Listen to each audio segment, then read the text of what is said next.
इस्लाम में और हिंदुत्व में यह फर्क है, हम ईश्वर के पीछे पागल हैं, वो 72 हुरों के पीछे नहीं। लेकिन वो भी तो अपनी की हुई हिंसा को अपने हिसाब से लेजिटिमेट बताते हैं, इसीलिए तो करते हैं। टारगेट क्या है, ये ध्यान रखना चाहिए।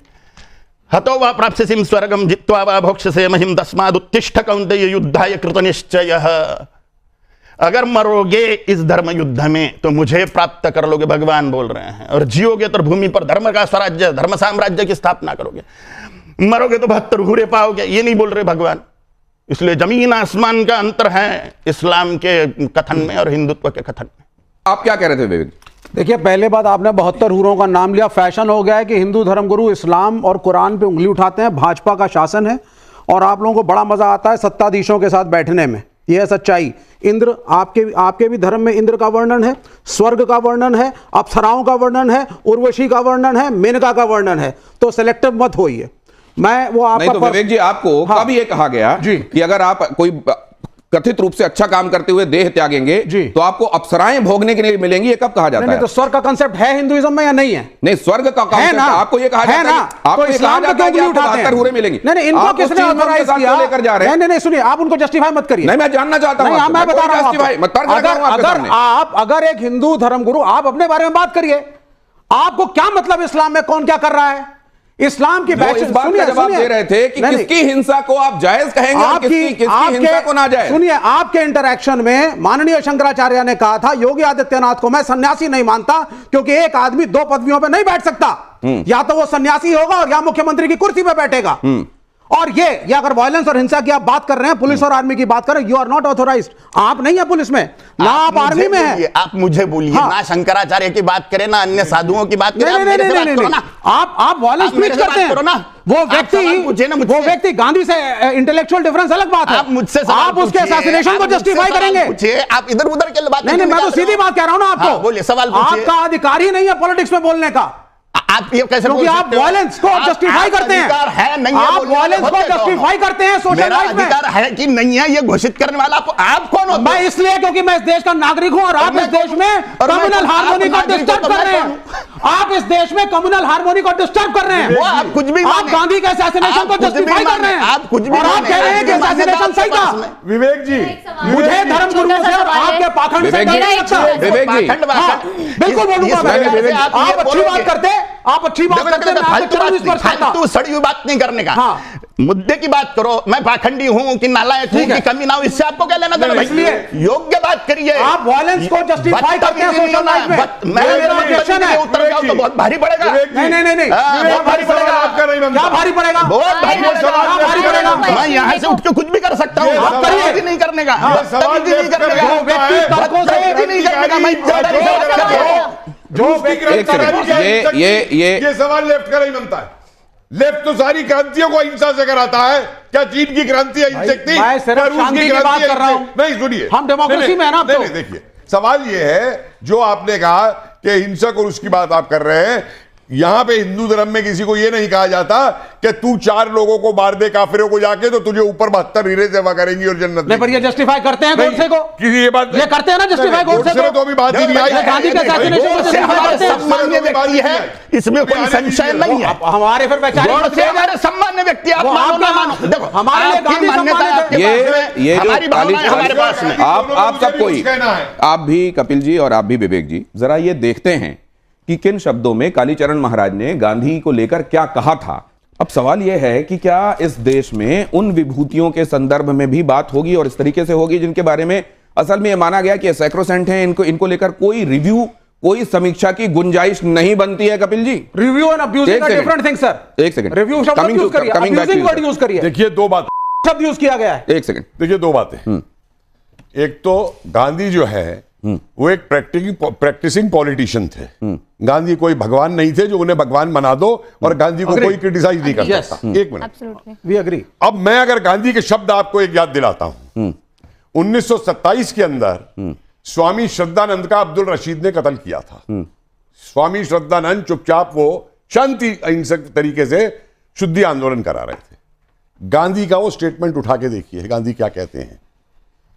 अब्दुल रशीद ने सही किया है, उसने जो भी कुछ किया है वो अपने धर्म को बचाने के लिए किया है। और आगे कहते हैं मैं उसके केस की वकालत करना चाहूंगा।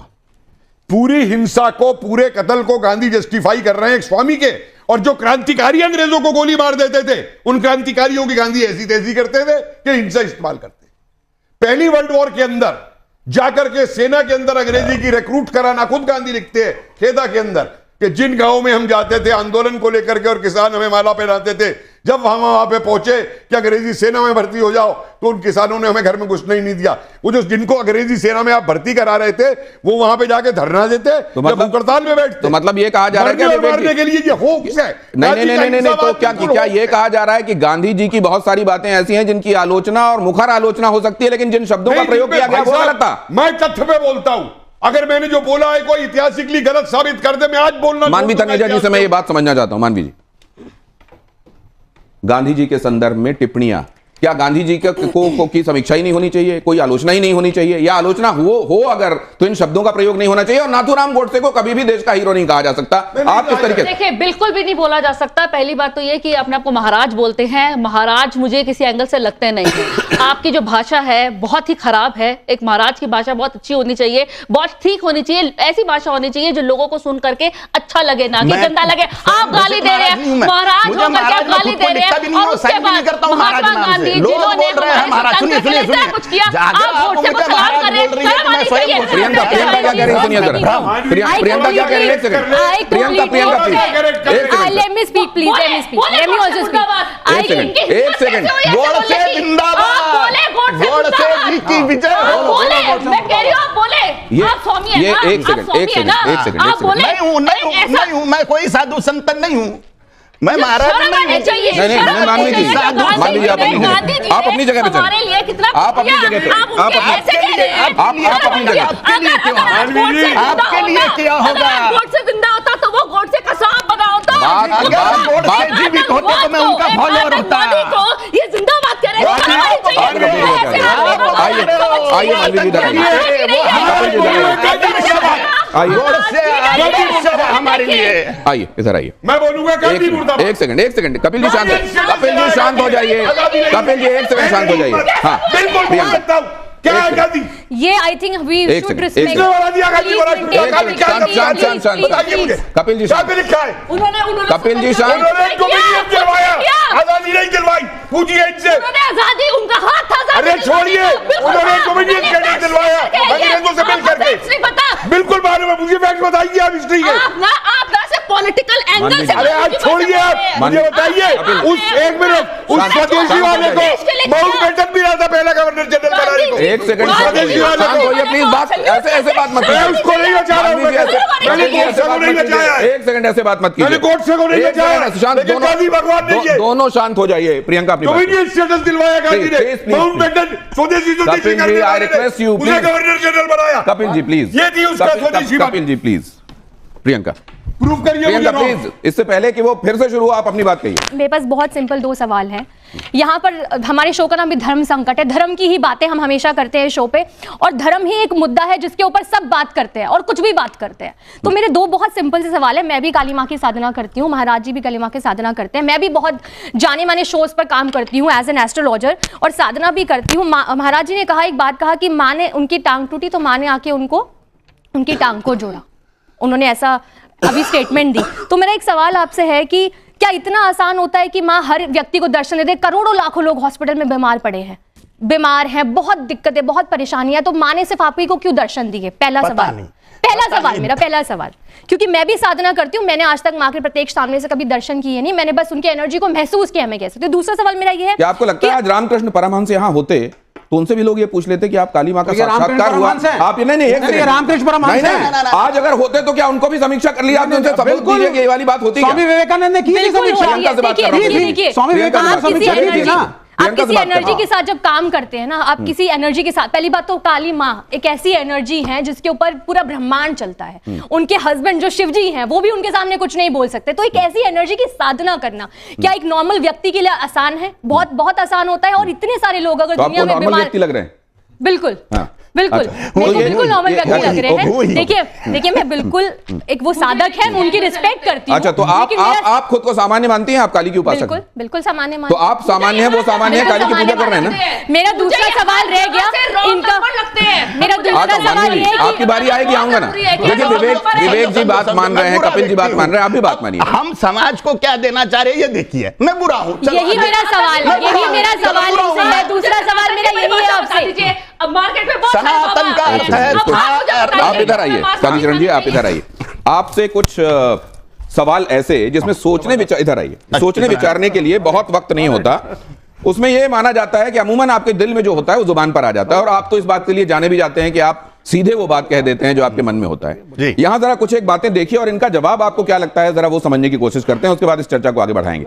बहुत जल्दी से ये राउंड, धर्म संकट में क्या कहते हैं महाराज, जब ये तस्वीर सामने आती है। बहुत कुछ अभी तक आपने सुना महात्मा गांधी के विषय में, आप जानते हैं कितने सारे, सिर्फ भारत नहीं, सिर्फ भारत के लोगों के लिए वो हीरो नहीं रहे हैं, पूरे विश्व में न जाने कितने देश उनके व्यक्तित्व की सराहना करते हुए उनकी मूर्तियां वहां पर आपको देखने को मिलेंगी।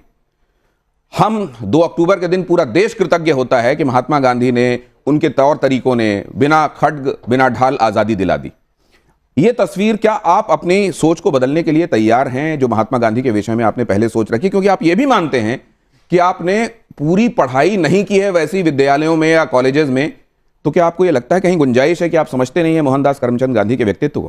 पूरी तरह से समझता हूं मैं, फॉलोअर था गांधी का, पहले पूरी तरह से 100% फॉलो करता था।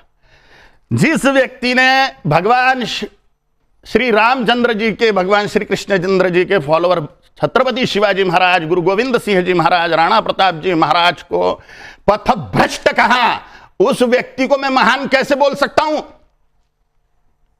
और जिस व्यक्ति ने मारा महात्मा नाथुराम गोडसे जी भागे नहीं वहां से। हाँ। तब की पुलिस इतनी शक्तिशाली थी नहीं कि वो ढूंढ सके एक बार भाग जाने के बाद में किसी व्यक्ति को। और नाथुराम गोडसे जी पढ़े लिखे व्यक्ति थे, पत्रकार थे, वो एक बहुत बड़े संपादक थे। भाग क्यों नहीं गए मारने के बाद में? एक मिनट, भाग के क्यों नहीं गए? पूरे देश की विचारधारा, पूरे देश की विचारधारा और आपकी विचारधारा में जब फर्क है, तो क्या बहुसंख्यक लोग, क्या आप ये मानते हैं कि जो उनकी धारणाएं हैं वो गलत हैं? मुझे किसी को कुछ नहीं, मेरी धारणाएं मेरे लिए सर्वोपरि है, मेरी मान्यता है, तस्वीर जितना भी पता है। अगली तस्वीर आपके सामने रखता हूं, यहां क्या आता है? ये आपने बताया, क्या इनको देश के हीरो के तौर पर आप प्रोजेक्ट? मेरे लिए हीरो है, मेरे लिए हीरो है। मेरा अपना जीवन है, मेरी अपनी धारणाएं हैं, मेरा अपना व्यक्तित्व है। मैं जिसको चाहे हीरो मानूं, जिसको चाहे दुष्ट मानूं। महिषासुर को, रावण को पूजने वाले भी लोग हैं, वो विद्यार्थी। लेकिन मेरी मान्यताएं जो है, मैंने जो ज्ञान मुझे प्राप्त हुआ अभ्यास के द्वारा, और इसके बाद में इनकी पुस्तकें और उसकी पुस्तकें सब पढ़ ली मैंने, तो देखा है कि तब की कंडीशन क्या थी। भले ही लोग गांधी को पूजे, किसको भी पूजे, नाथुराम गोडसे जी को, सावरकर जी को मैं पूजूंगा। तो आप इनको भी पूजेंगे? बिल्कुल निस्संशय। विनायक दामोदर सावरकर और नाथुराम गोडसे आपके लिए हीरो हैं, और महात्मा गांधी के आप फॉलोअर थे। लेकिन जब आपने महिषासुर मर्दिनी स्तोत्र में एक वाक्य आता है, धनुजनी रोशिणी दितिसुत रोशिणी दुर्मुनि रोशिणी सिंधु सुते। दुष्ट प्रकार के भी तपस्वी होते हैं, बड़ा तप करते हैं, राक्षस, और बाद में दुरुपयोग करते हैं। ये गांधी भी वैसा ही व्यक्ति, बड़ा तपस्वीपना दिखाया और बाद में आपको अच्छा एक बात में समझ। तो नाज़रीन गिरामी, आप जरा कमेंट में बताइए कि ये तरीका होता है डिबेट करने का? सबसे बड़ी यहाँ पर बात जो कहना चाहूंगा वो मैं एंकर को कहना चाहूंगा कि एक मुद्दे को लें जो सबसे पहले था, एक मुस्लिम, एक्स मुस्लिम है, उसने बात की कि भाई आपने ये बात की कि इस्लाम में और हिंदू मजहब में ये बड़ा फर्क है। हम भी कहते हैं बड़ा फर्क है, ठीक है। अगर हम ईश्वर के लिए सारे काम करते हैं, ठीक है भाई, हम मुसलमान ईश्वर के लिए भी, जन्नत के लिए भी काम करते हैं, ये भी तो बड़ा फर्क है। तो अब यहां पर एंकर को चाहिए था कि वो कहता कि भाई एक बात डिसाइड हो गई,